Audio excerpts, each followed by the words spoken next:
안녕하십니까. 원클릭 AI의 연준모입니다. 오늘은 프리앤유럴 오퍼레이터에 대해서 알아보는 시간을 가져보도록 하겠습니다. 목차는 다음과 같습니다. 먼저 프리의 임베딩, 그리고 프리의 레이어, 마지막으로 프리앤유럴 오퍼레이터, 이렇게 세 가지에 대해서 알아보도록 하겠습니다. 네, 먼저 기존에 저희가 PINN을 할 때 어떤 방식으로 AI한테 고주파를 강제로 떠먹였는지에 대해서 저희는 다시 한번 더 생각을 해봐야 됩니다. 지금 사이렌이라는 액티베이션 펑션을 소개를 하고 있는데요. 가장 중요한 게 여기에 있는 요 오메가 제로였죠. 요 오메가 제로를 통해서 저희는 이제 입력되는 x 값을 증폭을 시켰었습니다. 그렇게 하면은 자연스럽게 저주파의 높은 값, 일반적으로 30을 주로 사용했었는데요. 30을 곱해주면서 엄청난 고주파로 바꿔서 모델 중간에 고주파를 강제로 떠먹이게끔 만들었었습니다. 그게 이제 사이렌이었는데요. 이제 문제가 계속해서 값이 커지다 보니까 항상 발산을 하게 돼서 처음에 랜드로 웨이트를 추결을 할 때 이런 식을 사용을 해서 깔끔하게 추기값을 작게 만들어주는 방식을 저희가 사용을 했었습니다. 하지만 이 트랜스포머를 경우에서 따져보면은 이제 인코더 하나에 멀티헤드 어텐션 들어가고요, 애드 앤 놈 들어가고요, 이제 FFN 들어가고요, 레이어가 지나치게 많이 있습니다. 때문에 아무리 초기에 이제 가중치를 작게 설정을 하더라도 너무나도 많은 액티베이션 펑션이 사용하게 되기 때문에 결국 사이렌을 쓰면은 모델이 폭발하게 돼버립니다. 그러면 이제 트랜스포머에서는 어떤 방식으로 고주파를 입력할 수 있느냐, 그게 바로 프리의 임베딩이라는 방법을 사용해서 고주파를 트랜스포머 모델에게 학습시킨다, 그렇게 생각을 해주시면 좋겠습니다. 네, 그래서 그 방식이 어떻게 되어 있냐, 저희는 이제 트랜스포머 모델 자체에 이미 사인, 코사인 함수를 사용한 적이 있습니다. 바로 입력 데이터에 대해서 위치 인코딩을 할 때입니다. 그 어떤 방식이었죠? 이제 사인과 코사인 이렇게 있으면은 이제 여기 값과 여기 값 따와가지고 위치를 잡으면은 주기적으로 진행이 되어도 이 두 개가 딱 맞아떨어지는 지점은 한 번밖에 없기 때문에 그 점을 사용해서 고유적인 위치 값을 부여를 해 주었었죠. 그러면은 간단하게 여기에 있는 요거를 더 빠르고 촘촘하게 만들어주면 되지 않느냐. 맞아요. 그게 이제 프레임 임베딩을 엄청나게 간단하게 설명을 하면은 그냥 이렇게 이해를 하셔도 될 것 같습니다. 그래서 이거를 이용을 해서 지금 여기 보면은 B로 이제 증폭계수, 앞서서 저희가 사이렌에서 사용했었던 오메가 제로랑 같은 역할을 하게 되겠죠. 이건 방식으로 이제 스펙트럴 편형은 이제 나중에 다시 나오고요. 아무튼 이런 방식으로 고주파를 강제적으로 모델에게 학습시키게 되겠습니다. 네, 그래서 B를 통해서 사인, 코사인, 주파수 값을 조절을 하고, 여기는 이제 50, 100의 엄청 큰 값을 집어넣게 되겠습니다. 그래서 뭐 어쩌리 저쩌리 가우시안 활용을 한다, 그런 내용 하고 있는데, 이거 이제 전부 다 스펙트럴 편향을 막기 위한 것입니다. 그러면은 왜 스펙트럴 편향이 일어나는지랑, 그리고 어떻게 그거를 극복을 해냈는지, 이렇게 두 가지에 대해서 좀 내용이 중요하겠죠. 근데 지금 보시면은 커널 얘기가 나오고 있습니다. NTK라는 방식을 사용을 해서 스펙트럴 편향을 극복한다고 하고 있어요. 이제 간단하게 말하면은 커널은 이제 주사기처럼 만드는 거예요. 그래서 기존에는 요렇게를 요렇게 바꿔주고, 또 요렇게를 요렇게로 바꿔주고, 약간 이런 게 있거든요. 이따 뒤에 가면은 설명이 확실하게 잘 나옵니다. 뭐 그냥 사실 여기 파트가 원리를 대충 설명을 해놓은 건데, 바로 넘어가서 이제 여기에서 결론만 놓고 보자면, 커널은 데이터 간의 유사도를 측정하는 거고요. 그래서 두 데이터의 점 x와 y가 얼마나 유사한가, 가까운가, 그거를 0이랑 1 사이 값으로 측정하는 함수라고 생각을 해주시면 좋겠습니다. 그래서 똑같은 위치면 1, 유사도 100%, 멀어질수록 0, 유사도 0%, 이렇게 되겠죠. 이러면은 두 점 사이의 거리가 어떻게 되는지도 알 수 있겠죠.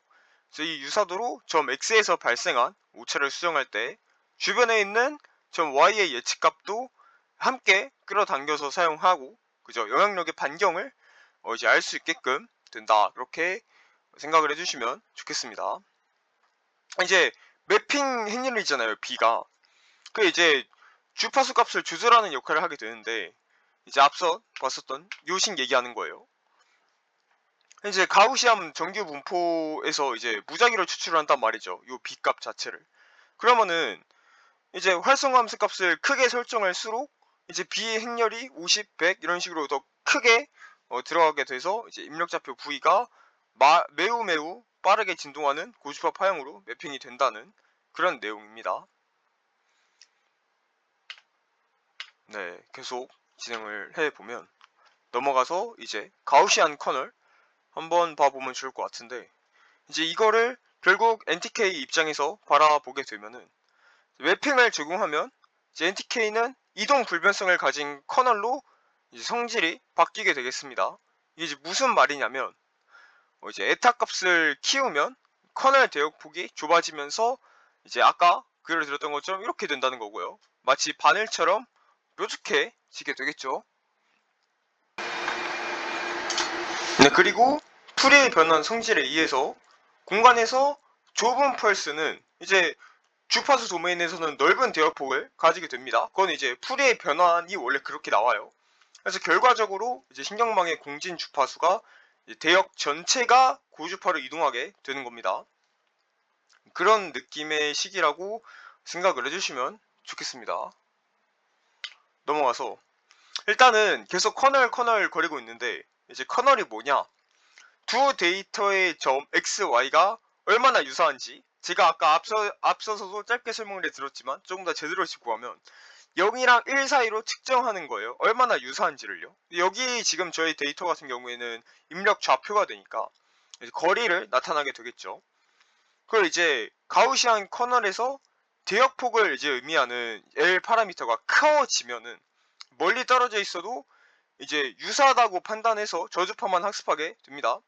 반대로 이제 L 값이 작을 때, 커널이 좁을 때는 극도로 가까운 점만 유사하다고 판단해서 뾰족하고 급격히 변하는 고주파를 학습할 수 있게 되겠죠. 그런 내용이 지금 여기에 나와 있는 겁니다. 네, 여기도 마찬가지로 같은 내용이에요. 그래서 일반 가우시안 커널 같은 경우에는 이제 이렇게 출력이 되게 되겠고요. 여기가 제가 아까 말씀드린 값이죠. 풀의 인베딩 치면은 이제 식 모양이 바뀌는 걸 볼 수가 있고요. 결론은 여기입니다. 그래서 L 값이 작아진다는 거는 커널 함수의 모양이 넓은 종 모양에서 이제 바늘처럼 뾰족하고 좁은 형태로 바뀌게 된다는, 딱 이렇게 바뀌게 된다는 내용입니다. 정확히 넓은 종 모양에서 뾰족하게 바뀌고 있죠. 마찬가지로 여기도 이제 처음에는 저주파만 먹다가 이제 시그마 값이 올라가면서, 맞아, 제가 앞서서 이제 액티베이션 펑션 에타, 지금 용어가 살짝 헷갈렸는데 시그마 값입니다. 시그마 값이 이제 커진다는 내용이에요. 그러면은 이제 이렇게 보이는 것처럼 이제 스펙트럴 편향 없이 이제 굉장히 넓은 스펙트럼에 대해서 학습을 할 수 있는 모습을 보여주고 있습니다. 네, 다시 넘어가서 이제 입력 데이터에 이제 풀의 인베딩을 통과를 시켰어요, 결국. 그러면은 이제 두 점을 내적을 해야겠죠. 그러면은 이제 기대값이 가우시안 커널 형태로 이제 도출이 되게 되겠습니다. 수학적으로 이제 시그마는 이제 이렇게 생겼기 때문이죠. 이제 역수 관계가 성립을 하기 때문에, 그러니까 고주파를 쏘기 위해서 시그마를 키우면 이제 L 값도 엄청나게 작아져서 바늘처럼 변하고, 이렇게요. 주파수 도메인에서는 스펙트럼이 무한하게 펼쳐지게 되겠습니다. 그런 내용을 지금 하고 있는 거예요. 근데 막 엄청 사실 같은 이제 그의 반복이어서, 그래서 결론만 내용을 하면은 이제 사이렌을 사용했을 때처럼 데이터가 주기적으로 바뀌게 된다. 그거밖에 없죠. 물론 이제 여기서는 입력 데이터에다가 이제 주기성을 고주파로 입히게 되는 거니까 이제 프리에서는 사이렌과는 다르게 이제 매 레이어를 통과할 때마다 값이 증폭되지는 않는다. 때문에 훨씬 더 안정적이다. 그렇게 생각을 해주시면 좋겠습니다. 그래서 앞서서 이제 저희는 풀이의 임베딩으로 일목값을 주기적이게 만들었습니다. 이어서 이제 풀이의 레이어에서는 그 풀이의 레이어 신경망의 연산 과정을 이제 공간 도메인이 아니라 주파수 도메인에서 이제 진행을 해버리게 돼요. 여기도 이제 컨볼루션의 응용이 되겠습니다. 이제 요거를 이제 들어가기에 앞서서 저희는 저 K 값에 대해서 알고 가야 합니다. 이제 저희가 로스 펑션에서 바운더리 컨디션이랑 PD랑 이렇게 두 개를 나누죠. 그래서 PD의 해를 구하기 위한 점을 찍게 되는데 이제 공간 내에 있는 그 모든 점들의 상호작용을 이제 계산을 해야 되겠죠. 그때 이제 들어가는 전역 적분 분산자가 저기 보이는 K 커널 함수입니다. 이렇게 생각을 해주시면 좋겠는데 이제 일반적인 트랜스포머 아키텍처 같은 경우에도 이제 각 입력 데이터로 들어오는 점들 간의 상호 관계를 이제 연산을 하게 되겠죠. 이제 연산량이 너무 많기도 하고 트랜스포머라면은 자꾸 학습에 실패하는 경우가 너무 많더라고요. 이제 반대로 풀의 레이어를 사용하게 되면은 연산량이 훨씬 더 줄어들기 때문에 훨씬 학습을 성공하기 쉬워지겠죠. 그래서 간단하게 이제 위치 Y에 대한 특징 맵이 요 친구가 되겠고요. 그래서 여기도 간단하게 현재 신경망 레이어에서 공간상의 특정 좌표 Y에 존재하는 물리량 의미한다고 생각해 주시면 좋겠습니다. 물론 여기는 이제 제가 막 열심히 하고 있는 안테나 통해서 이필드 뽑아내는 이런 내용뿐만이 아니라 유체역학이나 다른 다양한 종목에서도 활동할 수 있겠죠. 커널 함수도 마찬가지입니다. 위치 Y에 있는 정보가 목표 위치 X의 상태를 결정하는데 얼마나 큰 영향을 미쳤는가 그런 내용이라고 생각을 해주시면 좋겠습니다. 커널 함수니까요. 저희가 여기의 내용을 확실하게 이해를 하기 위해서 앞서서 커널에 대해서 엄청나게 자세하게 다뤘던 겁니다. 저는 이제 뭐 엄청 디테일하게는 말씀을 안 드렸지만 여기 내용만 열심히 읽어보셔도 쉽게 이해하실 수 있을 거예요. 중요한 건 커널입니다. 네, 그래서 다시 아까 위치로 돌아와서 그래서 저희는 이제 적분을 하게 돼요. 적분 자체가 이제 원인을 본다고 생각을 하거든요, 저는. 그래서 관심 있는 전체 물리적 공간에 존재하는 무수히 많은 모든 점 Y가 되겠죠. 네, 그 Y 위의 이제 K, XY, VY 값을 싹 다 더하라는 의미가 되겠습니다. CNN 같은 경우가 저희가 3 곱하기 3 필터 써가지고 이거를 나눠서 사용을 했었잖아요. 간단하게 컨볼루션을 다시 한번 떠올려 보자면 이제 이미지가 이렇게 크게 있으면은 요만큼 잘라서 한번 보고 요만큼 잘라서 한번 보고 또 요만큼 잘라서 한번 보고 요걸 이제 반복하는 게 컨볼루션이었지 않았습니까? 그렇게 이제 X 주변에 좁은 정보, 그러니까 얘 같은 경우에는 여기 이 점 같은 경우에는 많이 봐야 여기 데이터랑 여기 데이터 이렇게 이웃 정보만 더해지겠죠. 근데 이제 여기 같은 경우에는 전체 도메인을 모두 수입을 하면서 더하게 되겠습니다. 때문에 단 한 번의 레이어 연산만으로 얘가 컨볼루션은 여기랑 여기만 봤지만 이제 요거를 방식을 사용하게 된다. 얘는 양옆뿐만이 아니라 그 외에 있는 모든 공간에 대해서 전부 다 상호작용하는 것을 파악할 수 있다고 생각해 주시면 좋겠습니다. 그래서 저희는 커널을 사용을 하는 거예요. 그렇게 이제 얘가 적분 연산자가 들어가게 되고 새로운 함수 출력장이 만들어졌다. 이렇게 생각을 해주시면 좋겠습니다. 네, 이어져서 이제 공간의 왼쪽 끝에서는 이제 파동이 빠르게 퍼지고 오른쪽 끝에서는 느리게 퍼진다고 지금 가정을 한 상태인 거예요. 이때 이제 위치 x, y가 어디냐에 따라서 이제 매번 다른 규칙 k를 적용해야 합니다. 왜 그럴까요? 간단하게 이제 왼쪽 끝, 오른쪽 끝 이렇게 놓고 봤을 때 예시를 뭐 약간 라플라시안 같은 거나 푸아송으로만 놓고 봐도 이제 데이터가 이런 식으로 빠지게 된단 말이에요. 그러니까 여기가 이렇게 되고 여기는 이제 그만큼 뭐 여기 100V인가 했고 여기가 0V라고 쳤을 때 여기는 그럼 영향력이 훨씬 더 덜 들어가게 되잖아요. 때문에 이제 x, y가 여기에 있을 때랑 여기에 있을 때랑 당연히 값이 다르겠죠. 그래서 매번 다른 규칙 K를 적용해야 한다는 내용입니다. 하지만 헬르몰츠나 이제 나비에스트로크 같은 애들은 균일한 매질 안에서는 이제 공간 어디서나 동일하게 작동하게 되겠습니다. 때문에 이제 위치 벡터 말고는 전부 무시해도 돼요. 잔잔한 호수물 위에서 이거 아주 예시를 잘 적어놨는데, 파동의 모양이 이제 부산에 있던 돌멩이던 서울에 있던 돌멩이던 파동의 모양은 똑같다, 그런 거랑 정확히 같은 내용입니다. 그렇게 생각을 해주셔도 좋을 것 같아요. 때문에 이제 커널을 여기에서 거리 변이 벡터에만 의존하는 이렇게로 축소해서 봐도 괜찮은 겁니다. 그래서 이제 식이 쭉 나오는데, 이제 결론은 그냥 CNN이랑 비슷하게 된다. 생긴 게 CNN이랑 비슷하게 되니까 이제 거리만 본다고 치고 합성곱을 쳐버려도 문제가 없다, 그런 내용이에요. 그래서 원래 적분식이 이렇게 되어 있었는데, 이게 이제 컨볼루션으로 합성곱으로 너무 간단하게 이게 압축이 되어 버렸죠. 이렇게 되면은 실제로 모델이 연산이 될 때 속도도 굉장히 빨라지고 유리하게 가져갈 수 있는 게 엄청나게 많아지게 되겠습니다. 그래서 여기에서는 이 n 제곱번 이제 적분하는 대신에 그냥 FFT 주파수 도메인으로 보내버리고 주파수 공간에서 그냥 학습을 해버린다. 맞아요. 그래서 굉장히 과정이 복잡해 보이지만 이제 이렇게 해버리는 게 여기에 있는 요거 푸는 것보다 훨씬 더 간단하다, 그렇게 생각을 해주시면 좋겠습니다. 그렇게 이제 나오게 된 게 프리 레이어예요. 이걸 이제 첫 번째 층부터 천천히 한번 진행해 보도록 하겠습니다. 제일 먼저 이제 fast 프리의 트랜스폼으로 이제 입력 특징 맵을 주파수 도메인으로 바꾸게 되겠습니다. 지금 뭐라 나오고 있는데, 이제 중요한 거는 이제 이산화된 그리드 데이터를 다루기 때문에 이산화 풀이의 변환 DFT를 이제 수행하게 된다.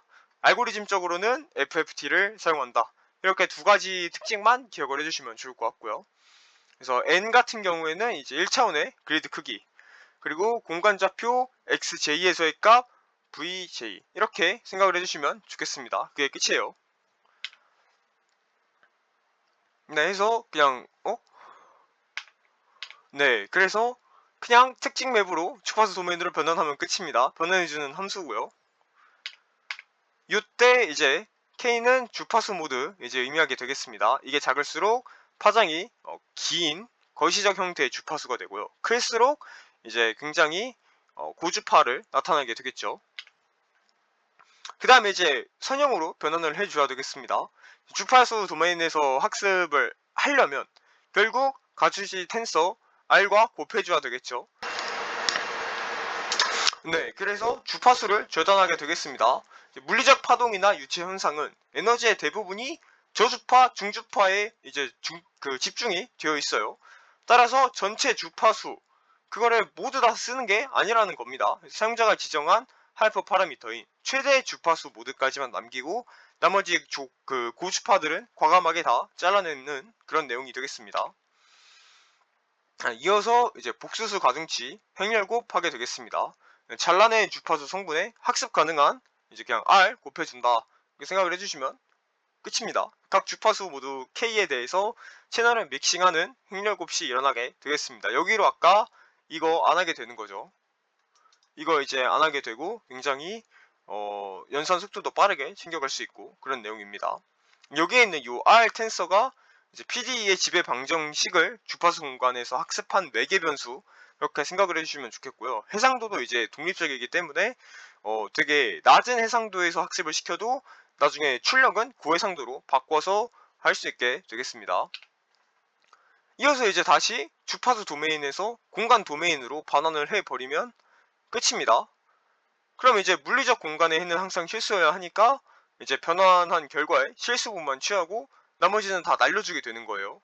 그렇게 하면은 이제 프리어 레이어가 마무리가 되는데, 이제 위에 적분 중간에서 저희가 고주파를 그냥 싹둑 잘라버리지 않았습니까? 근데 이제 BC 같이 바운더리 컨디션 보면은 이제 뭐 이렇게 생긴 파라볼라나 좀 이쁘니까 괜찮지, 이제 막 패치 어레 같은 경우에는 막 이런 식으로 생각을 했잖아요. 지금 그림도 아주 못생겼는데 이게 거의 이런 느낌으로 바뀐다고 생각을 해보세요. 그러면은 이제 저희가 원하는 그걸로 안 나와지지 않습니까? 디테일이 전부 다 뭉개지게 돼버린다고요. 그래서 이거를 이제 저희는 해결을 하려고 고주파를 전부 날린 문제점을 해결하기 위해서 이 디테일을 더해주는 그 과정을 거치게 되겠습니다. 네, 그래서 이거를 이제 해결해주기 위해서 저희는 이미 VIT에서 비슷한 걸 했죠. 이전 레이어에 입력된 값을 레이어의 출력에 더해주게 되는 겁니다. 이렇게 하면은 이걸 그림으로 한번 표시를 해드리자면 이전 레이어의 입력을 이제 여기 출력에 더해주게 된다, 이런 내용입니다. 이렇게 하면은 이제 여기에 대한 특징도 잘 학습을 할 수 있게 되겠고, 또 이전 데이터가 보존이 되기 때문에 침해 걸릴 이제 뭐 LLM 같은 경우에서는 침해라고 하지만 이제 여기 같은 경우에선 디테일에 뭉개지는 거를 조금 더 방어할 수 있게 되겠죠.